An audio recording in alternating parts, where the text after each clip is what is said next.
वो 7 दिन में सुनने की परंपरा कहां से प्रारंभ हो गई?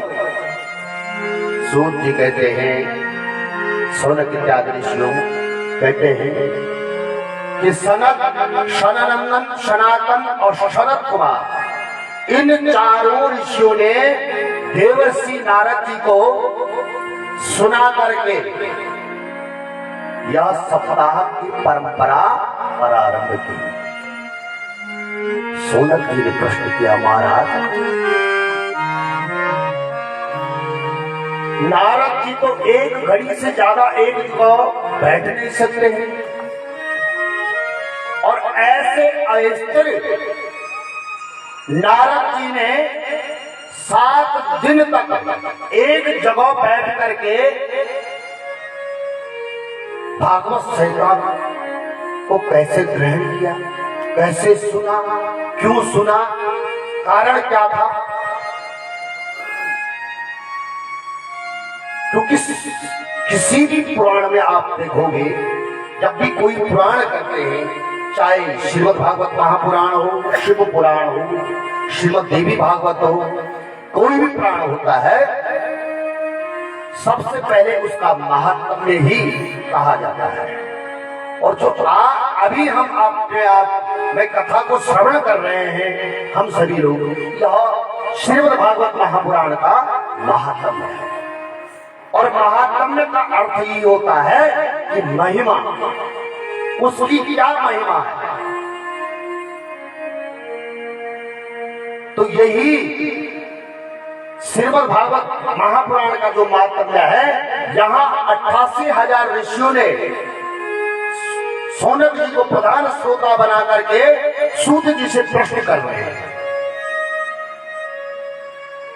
कि ये 7 दिन की परंपरा कहां से प्रारंभ हुई, और प्रारंभ जब हुई, सनक इत्यादि 4 ऋषियों ने नारद जी को सुनाया, तो क्यों सुनाई? क्योंकि नारद जी तो एक जगह तो बैठते ही नहीं। क्यों सुनी, कहां सुनी, किस लिए सुनी, इसको हमको सुना। सौनक इत्यादि ऋषि तो सूत जी कहते हैं, ऋषियों सुनिए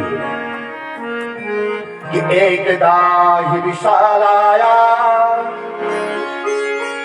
चत्वारा ऋषयो मला सत्संगात् समायाता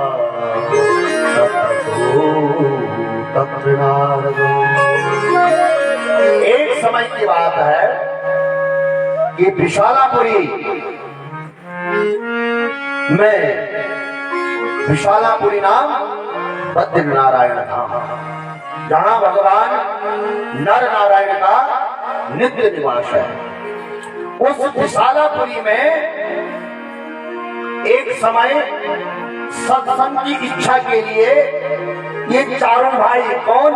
सनक, सननंदन, सनातन और सनत कुमार, चारों भाई सत्संग की इच्छा से भ्रमण कर रहे थे।